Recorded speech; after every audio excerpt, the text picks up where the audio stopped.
بسم الله الرحمن الرحيم نحمده ونصلي على رسوله الكريم أما بعد فقد قال الله تعالى أعوذ بالله من الشيطان الرجيم بسم الله الرحمن الرحيم وما أرسلناك إلا رحمة للعالمين وعن ابن عباس رضي الله عنهما قال بت في بيت خالتي ميمونة بنت الحارث زوج النبي صلى الله عليه وسلم وكان النبي صلى الله عليه وسلم عندها في ليلتها فصلى النبي صلى الله عليه وسلم العشاء ثم جاء إلى منزله فصلى 4 ركعات ثم نام ثم قام ثم قال نام الغليم أو كلمة تشبهها ثم قام فقمت عن يساره فجعلني عن يمينه فصلى 5 ركعات ثم صلى ركعتين ثم نام حتى سمعت غطيطه أو خطيطه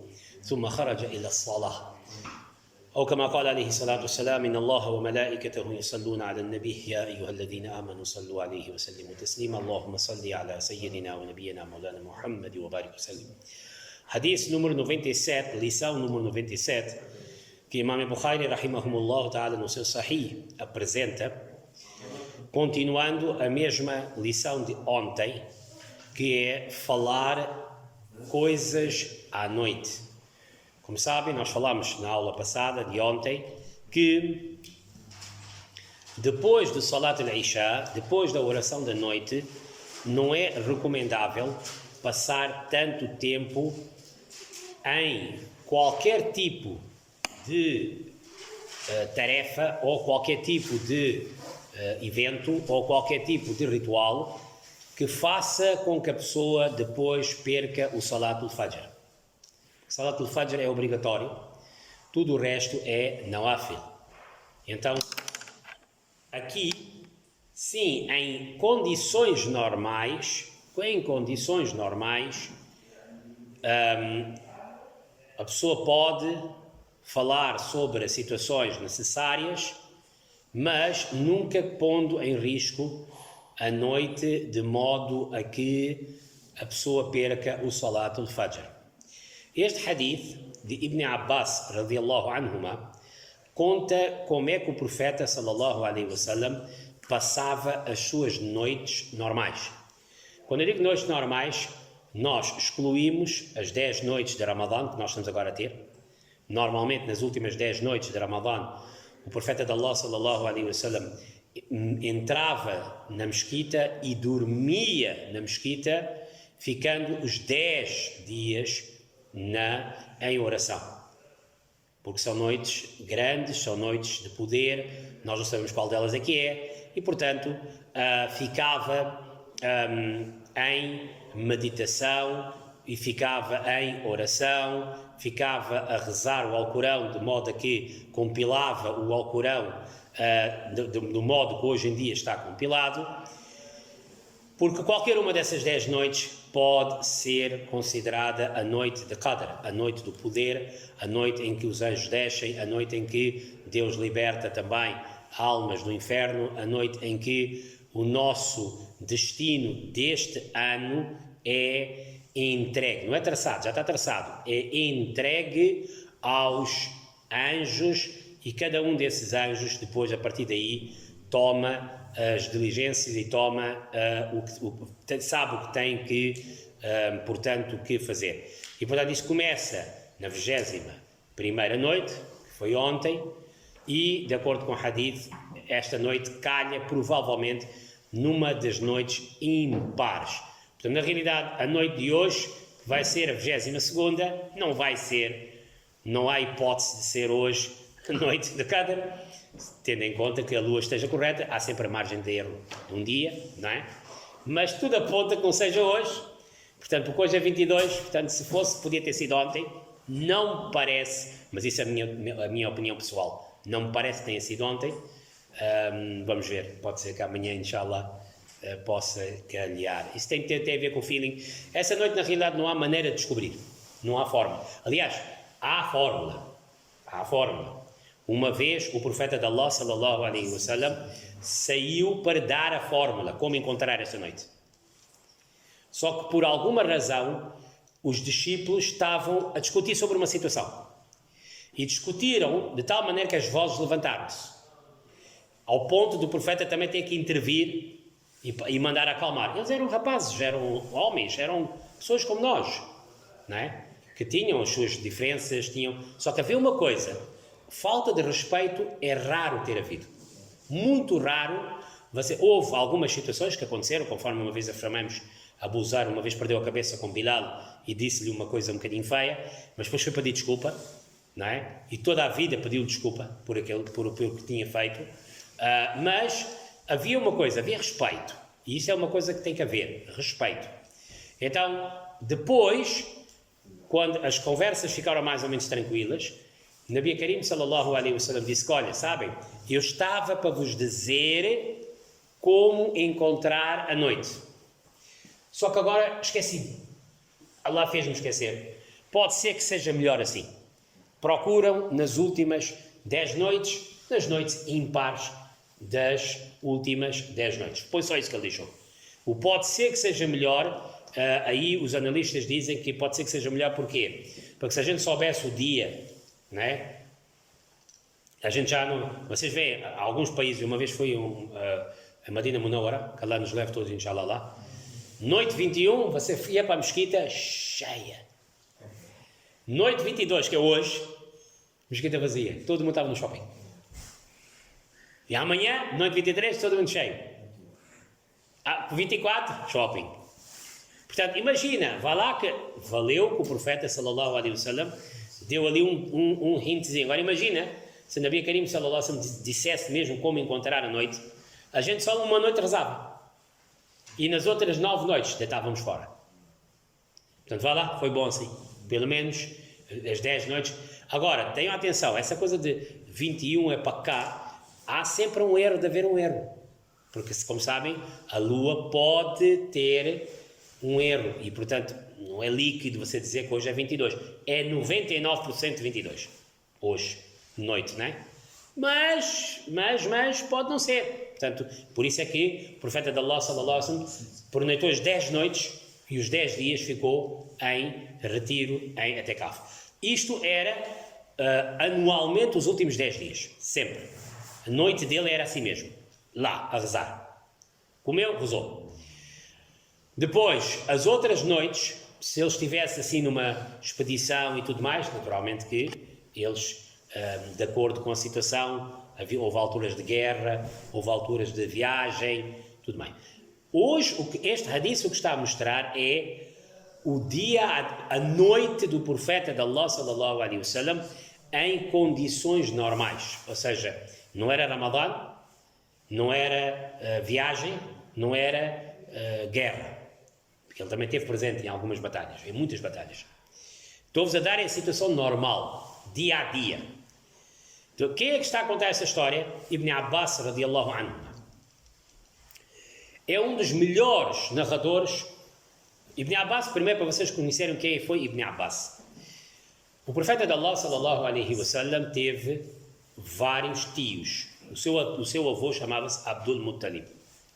Abdul Muttalib teve sensivelmente 3 ou 4 mulheres e vários filhos com essas mulheres todas. Com uma das esposas, ele teve Abdullah, pai do profeta de Allah sallallahu alaihi wasallam, e Abu Talib, pai de Ali, okay? Que tomou conta dele toda a vida. Com outra esposa, ele teve Abbas. Abbas foi um discípulo, foi um sahabi, converteu-se, publicamente converteu-se quando Meca foi conquistada, um bocadinho antes, mas há quem diga que ele já tinha se convertido undercover e viveu em Meca durante muitos anos para ver mais ou menos o que é que eles estavam a preparar contra Madina Munawara. Portanto, ele não foi com o profeta, sallallahu alaihi wasallam, serviu como espião. Ok? Há quem diga, wallahu alam. Abbas teve um filho, este, Abdullah. Este Abdullah ibn Abbas não é um miúdo qualquer. Este miúdo, Abdullah ibn Abbas, quando era pequenino, ele próprio está a contar essa história dele. Agora, Abdullah ibn Abbas, a mãe, tinha uma irmã que se chamava-se Maimuna. Maimuna foi uma das esposas do profeta de Allah, sallallahu alaihi wasallam. Curiosamente, Maimuna, ele casou-se com ela quando ele ainda estava de Ihram, estava a ir para Umrah. Nikah pode ser feito de Ihram, né? Num local chamado Sarif. Curiosamente, foi lá onde eles fizeram o Nikah. Foi lá onde, na volta, eles fizeram valima. Valima é o almoço de casamento. Portanto, foi lá onde eles pernoitaram a primeira vez. E, curiosamente, foi lá onde ela mais tarde faleceu também. Maimuna, radiyallahu anha. Depois, naturalmente, que ela foi viver com ele para Madina Munawwara. Ela era irmã da mãe de Ibn Abbas, radiyallahu anhuma. Ibn Abbas, por que era é considerado uma referência no tafsir? Se tu queres abrir um ayat do Alcorão, qualquer versículo do Alcorão queres abrir, e queres ler um comentário, uma análise, tu tens que ler primeiro Ibn Abbas radiyallahu anhu. Porque Ibn Abbas era mestre nesta área.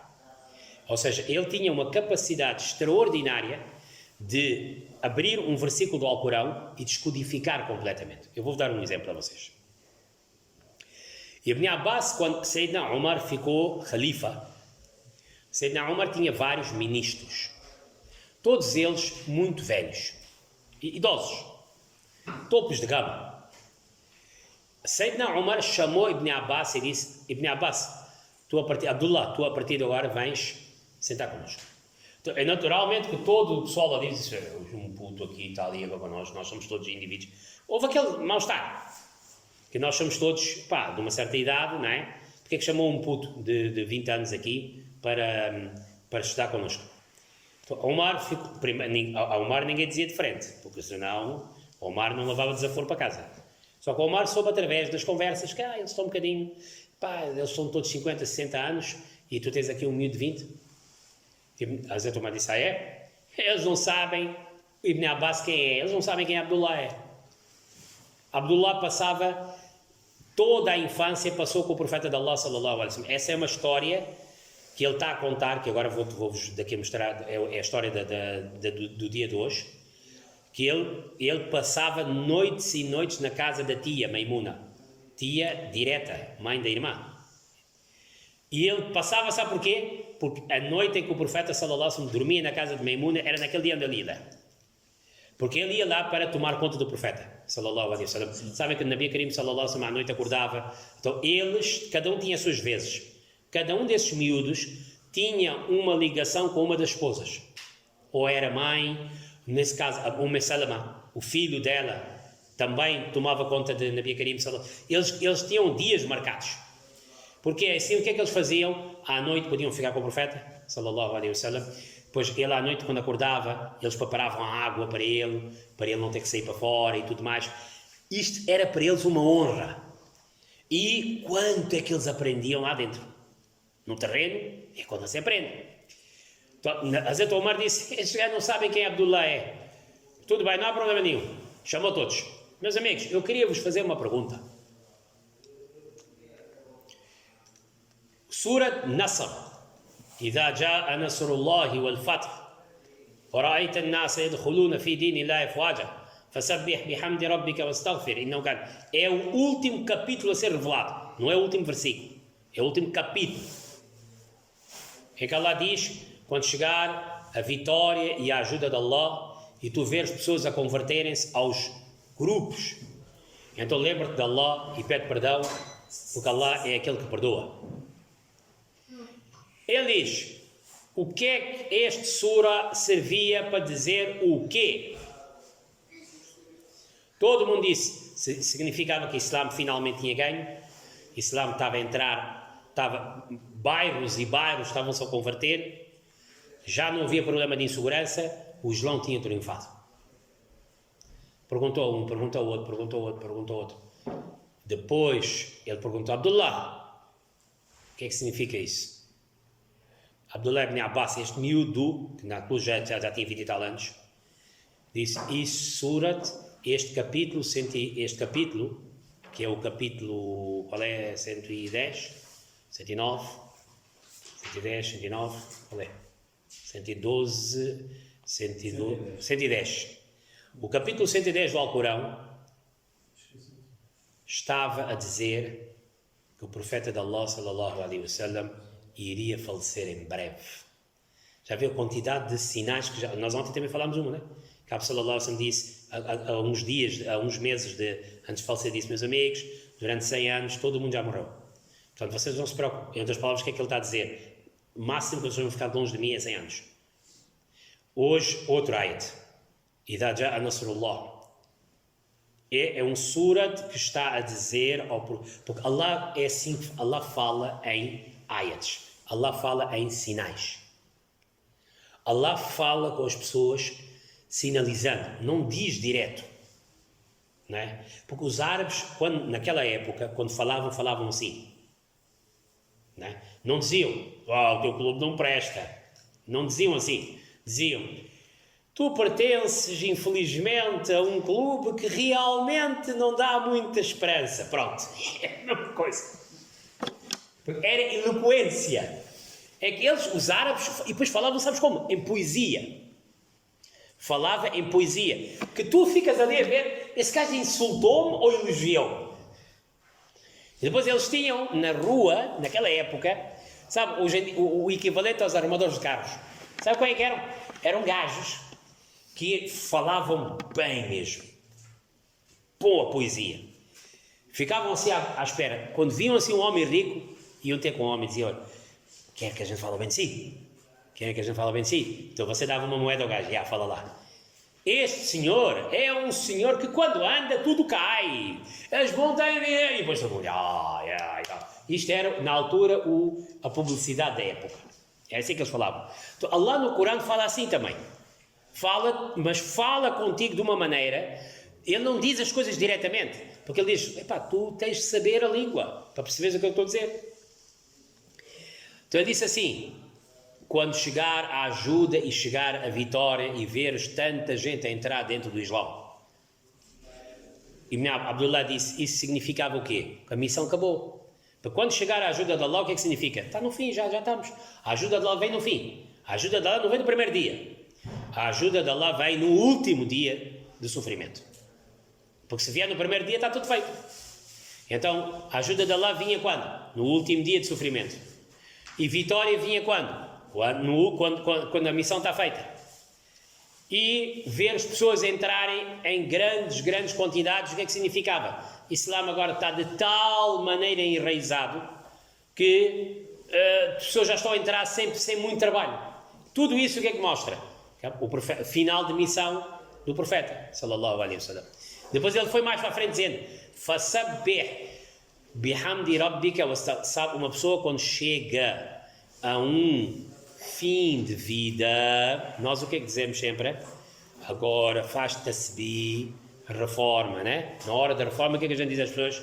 Vai para a mesquita agora, faz tasbih, faz Allah, faz reza, faz terço, e pede perdão a Allah, porque é um mundo. Só que hoje em dia a gente já não diz só aos velhos, a gente está a dizer a todos, porque hoje em dia a morte atinge a todos, porra.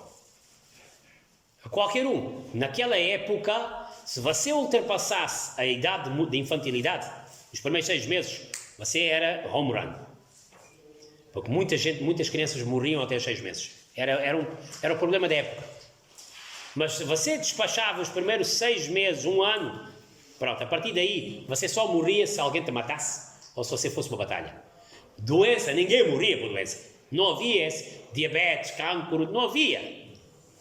Não havia. E eles tinham problemas também, de açúcar e tudo, mas esses problemas não havia como nós temos.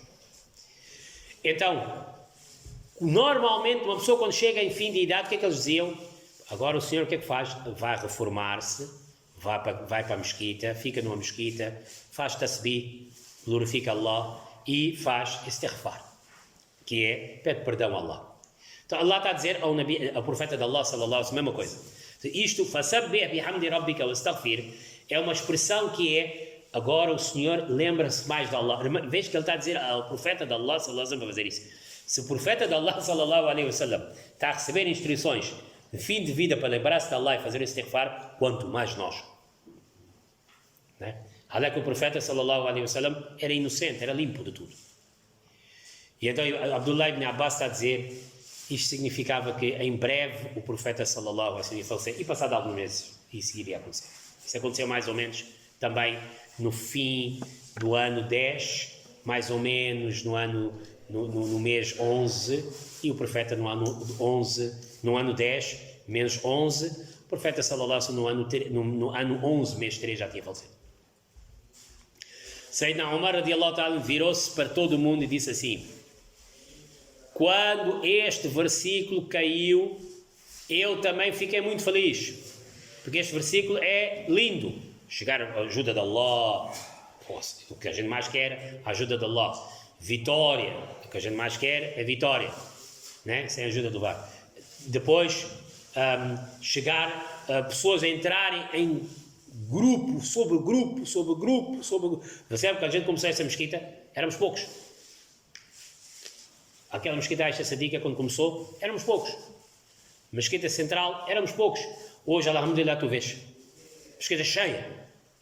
Porquê? O pessoal está... O que é que isso mostra? Já houve um trabalho. Então, aparentemente, isso também o que é? Vitória. Sayyidina Umar disse, pai, eu fiquei feliz quando ouvi isso. Mas depois eu olhei para Abu Bakr, já tinha falecido. Mas quando naquele dia, quando eu olhei para Abu Bakr, eu esperava ver Abu Bakr feliz. Como eu. Vitória, chegou, somos grandes. Hoje o Islã está aberto a todo mundo, é o que a gente quer. Mas Abu Bakr estava a chorar.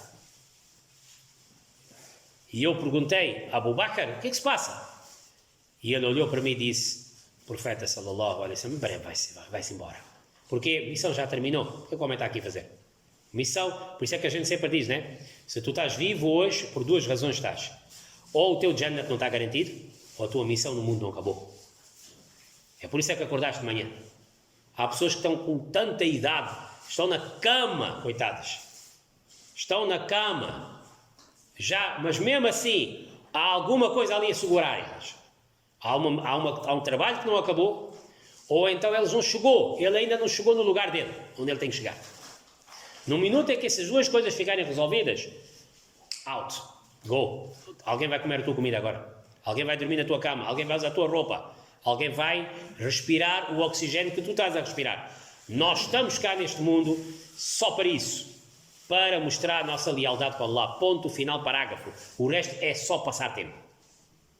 Agora, então Abu Bakr, quando disse isso, eu percebi, isto vai ser em breve, mas eu não queria aceitar isso. O Omar, conforme já tinha falado, né? Ele nunca quis aceitar isso. Ele sempre disse, eu não quero aceitar isso, eu não quero aceitar isso, eu não quero aceitar isso. Muito bem. Então ele virou-se para Ibn Abbas radiallahu anhuma e disse assim, Ibn Abbas, tu sabes o Corão Majid mais do que muitos de nós. Por essa razão, Ibn Abbas radiallahu anhuma sentava no Conselho de Ministros de Sayyidina Umar, mesmo que a maioria dos ministros eram muito mais velhos do que ele. Então, ele está a contar essa história agora, porque como é que ele soube tanto? Porque ele tinha o hábito de criança, de sempre que via o profeta de Allah sallallahu alaihi wasallam, na noite em que pernoitava com Maimuna, sua tia direta, ele também aproveitava e ia para lá e passava a noite e, de uma certa maneira, aprendia tudo aquilo que ele via do profeta de Allah sallallahu alaihi wasallam. Então, ele está a contar essa história em que ele diz que passei uma noite na casa da minha tia Maimuna bint Harith, esposa do profeta de Allah sallallahu alaihi wasallam. Naquela noite era a vez do profeta passar na casa dela. Portanto, eu percebi logo que esta é a noite dela, e então aproveitei, e ele era criança, ele deve ter tido, 5, 6 anos na altura. Eu aproveitei porque ele também tinha visto outros a fazer a mesma coisa, né? Porque cada esposa tinha sobrinhos, ou tinha filhos, ou tinha familiares, então cada um tinha a sua vez, a Anas tinha a sua vez, o outro tinha a sua vez. Ele aproveitou essa deixa, disse, pá, mesmo na minha tia direta, eu posso ficar lá com ela. Então ele aproveitou. Então ele está a contar como é que o profeta sallallahu alaihi wasallam passava as noites, tirando as noites de Ramadã, que a gente já falou, onde ele está na mesquita, tirando as noites de viagem, era diferente. Eles ali dormiam mais tarde, e depois muitas vezes o profeta sallallahu alaihi wasallam tinha que ficar assim, apesar de ter lá o vigilante ali a andar, mesmo assim tinha que estar de olho, porque Numa viagem, né, o chefe tem que estar sempre de olho, né? Não pode estar a dormir. E, tirando alturas de guerra, em que eles também tinham que pernoitar, tirando essas situações todas, as esmagadoras noites eram passadas assim. Ele próprio está a contar. Olha, o que é que o profeta sallallahu alaihi wasallam fazia? Fazia o salat al-isha. E eu ontem expliquei-vos, o salat al-isha ele fazia tarde. Nós aqui fazemos cedo, porque o pessoal precisa dormir cedo. Não é? O pessoal quer se despachar cedo. Mas lá não era assim. Lá a salat al-isha era muito tarde. Porquê? Porque eles tinham sido preparados para não haver converseta e não haver galhofa depois de isha. Número 1. Número 2. Os sahaba tinham que estudar entre Maghrib até isha. Tinham que ter aulas. Tudo que se passava durante o dia era informado durante aquele momento. Ou seja, imagina, novo ayat desceu, ou então uma nova ordem caiu, ou então todas as coisas que tinham de ser resolvidas em comunidade eram feitas naquela hora. Maghrib até isha. Depois também o pessoal queria, quem quisesse comer, comia. Às vezes vinham delegações de fora, tinham que ser tratadas. Tudo isto era despachado entre Maghrib até isha. Por essa razão, isha normalmente batia das 11 à meia-noite. E hemisfério sul, como sabem, não há muita discrepância muito grande de horas, como nós temos aqui no hemisfério norte. Então, normalmente o sol baixava-se quase sempre às 5 e picos, não é? 5 e tal, 6 horas, às 7 o isha já começava. Mas eles esticavam, porque assim já o pessoal estudava, os homens, as mulheres, todo mundo estudava, pessoas, principalmente aqueles homens e mulheres que trabalhavam durante o dia, tinham hipótese para ter aulas durante night classes, o que a gente diz. Então, mais ou menos a partir das 11 horas já faziam isha, e a partir das 11 horas todo o mundo já entrava para casa.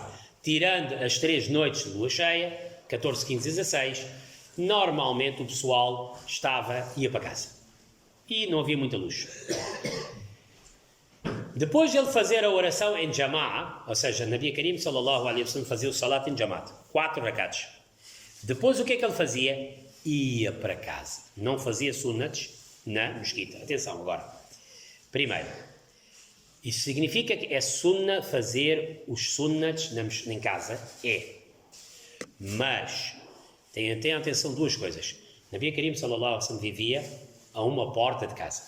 A casa da Aisha era ao lado mesmo. É só atravessar as mini ruelas e já estava lá.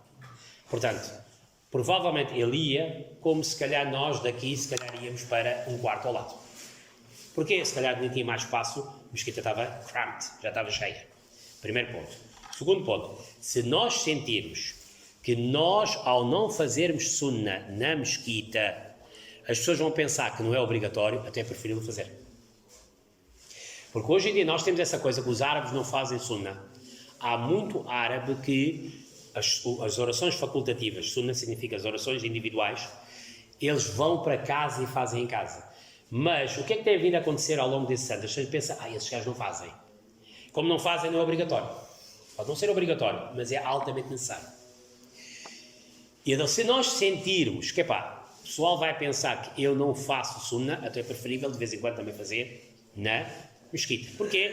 Para não criar uma espécie de imagem que a gente não faz sunna. Muitas vezes as pessoas fazem, mas fazem em casa.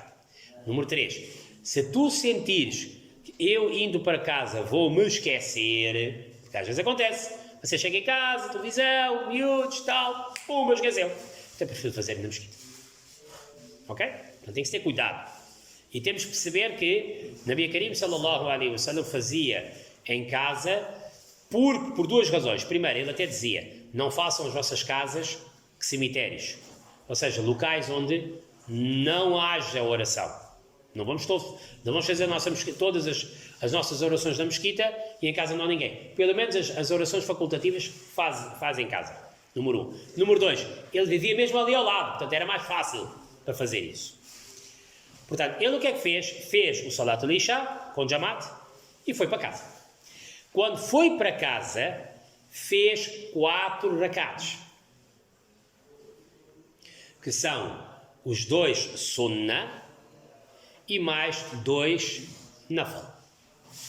Portanto, fez 4, saiu da mesquita, foi para casa, fez 4. Esses 4 como não está a discriminar se foram separados ou não, aqui nós podemos assumir que pode ter feito os 4 diretos, ou pode ter feito 2-2, porque 2-2 é o mínimo de 2 é o mínimo de uma oração tem no mínimo 2, ok? E depois o que é que ele fez? Summanama, dormiu. Portanto, era por essa razão que eles faziam o Isha mais tarde. Mas é obrigado a fazer em todas as orações. Hã? Se é obrigado a fazer em todas as orações. O quê? Sunna. Não. Há sunnats que são no Zohar, há sunnats, como por exemplo no Asar não há. Depois de Fajr também não há. Há ali uma tabela. Há uma tabela mesmo nos livros que dizem quais é que são quais é que são os sunnats que ele nunca falhava e quais é que são os sunnats que ele fazia de vez em quando. Ok? Os sunnats que ele fazia de vez em quando eram os 4 antes do Salatul Asr, não é? E os 4 antes do Salatul Isha. Ok? Mas há uma tabela para isso. Nos livros há uma tabela. Aliás, basta vocês ir ao Google e mete a tabela das orações. Ou Salat Tables. E eles mostram praticamente tudo, toda a tabela. Agora, ele fez 2 e mais 2. Portanto, fez 4. Apesar de os primeiros 2 ele nunca falhava, o segundo 2 era facultativo. O facultativo não é obrigatório. Depois o que é que fazia? Dormia. Porque ontem, lembra, eu falei com vocês ontem, o efeito de Salat Tahajjud, qual é? É depois de acordar. Porque depois de acordar, o efeito que existe é diferente do efeito logo depois do Isha. Tudo bem que em algumas zonas nós somos obrigados a fazer de uma maneira para o povo, para o bem-estar do povo. Como, por exemplo, antigamente nós fazíamos o nosso Salat, o de Qiyamul Layl, fazíamos logo a seguir, porque o povo está cá. Porque nem sempre, e à medida que as noites vão começando a ficar grandes, vai ficar difícil. Vai ficar muito difícil, porque o Ramadã está a entrar agora no inverno, aos poucos. E então as noites estão a ficar compridas. Qiyamul Layl, você se fizer à meia-noite, você não consegue esticar até o Fajr agora é 5h30. Já está a ficar difícil gerir essas situações. A não ser que você diz, pessoal, vem todos às 2 da manhã. Também é difícil, porque o pessoal para sair de casa, para ir às 2 da manhã para a mesquita, também é complicado. Está a ficar difícil também. Portanto, mas pronto, são este tipo de situações. No verão era mais fácil, porque o Fajr era mais cedo, Isha era mais tarde, você conseguia fazer ali 2 in 1 e resolvia. Mas, durante o ano, melhor coisa, tirando o Ramadã é uma exceção, melhor altura é fazer Isha, dormir. E ele fazia o Isha na mesquita, ia para casa, fazia 2 rakats sunnah, 2 rakats nafal, dormia. Depois acordava. E quando acordava, normalmente acordava o Abdullah. E dizia, Nam al-Ghulaym, o pequeno bebê dormiu, bora, acorda. É uma forma de dizer, get up, bora, acorda. Dizia assim qualquer coisa deste género. E depois levantava-se, e quando se levantava, ou seja, levantava-se, automaticamente Abdullah já tinha água preparada, fazia wuzu para a ablução e tudo mais, e depois levantava-se para fazer a sua oração. Abdullah está a dizer, quando eu estava lá, eu aproveitava e entrava. O que mostra que Tahajjud você pode fazer em Jamaat. Pode fazer. Como a gente não faz aqui no Ramadã, fazemos o Qiyamul Layl em Jamaat. O que não é obrigatório fazer isso. Você pode fazer em Jamaat, como você pode fazer sozinho. Sim, durante a noite, sozinho é melhor, porque você está a fazer rezar sozinho, mas às vezes, como nesse caso, Abdullah estava lá, Abdullah também aproveitava-se e fazia a oração. E Abdullah fez o quê? Ficou no seu lado direito. Ficou no seu lado esquerdo. Quando você faz Jamaat, congregação, este hadith de Bukhari explica isso. Quando você faz Jamaat, o imam fica em frente e atrás ficam as pessoas. Mas quando são 2 pessoas, a pessoa que está a fazer ao teu lado fica do lado direito. Ele estava no lado esquerdo, Nabi Karim, e depois no hadith até diz que o profeta sallallahu alaihi wasallam pegou ele pela orelha, né? Ele era bem pequenino, e pus assim, ficou assim aqui. Fica aqui a lembrar. Depois já há uma controvérsia que o segundo homem, ou seja, quando é um jamaat de dois, a pessoa pode ficar atrás ou não tem que ficar atrás. Se formos olhar pela lógica, o imam fica sempre em frente. E deve sempre ficar em frente. Depois, isto é tudo uma interpretação do hadith. Há quem diga que não, ele utilizou uma palavra que mostra que ele fica igual.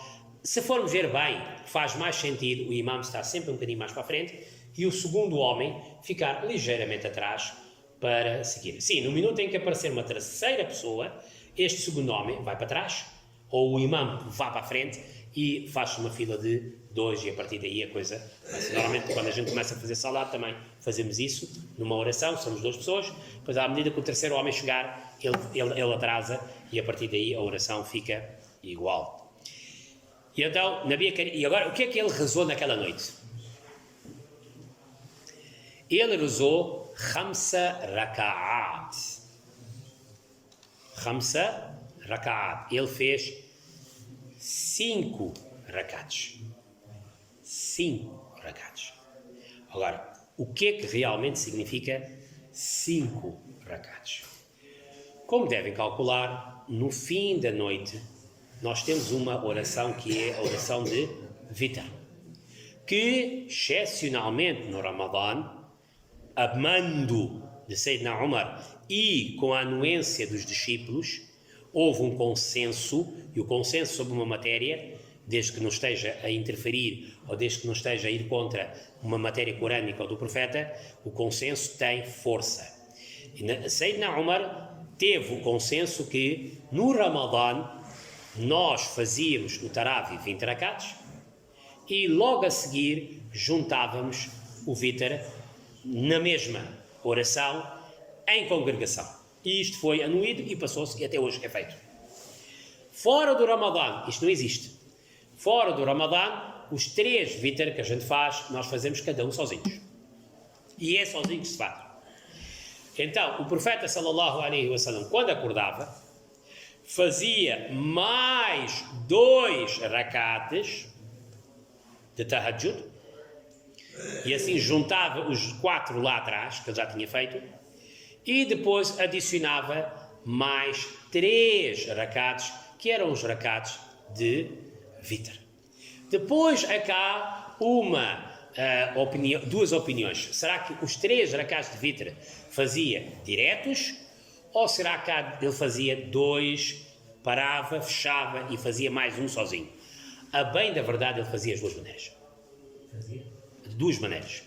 Ou seja, foi relatado fazer os 3, como foi relatado fazer 2 mais 1. Os 2 estão corretos. Porque quem viu ele fazer 3 também viu bem, e quem viu ele a fazer excepcionalmente 2, Assalamu alaikum, levanta-se, e depois meteu um sozinho, também viu. Sim, depois os académicos é quando estudam a ciência da transmissão, uns chegam à conclusão que este se calhar está mais correto, ou aquele se calhar está mais correto. Não é que não aconteceu, aconteceu.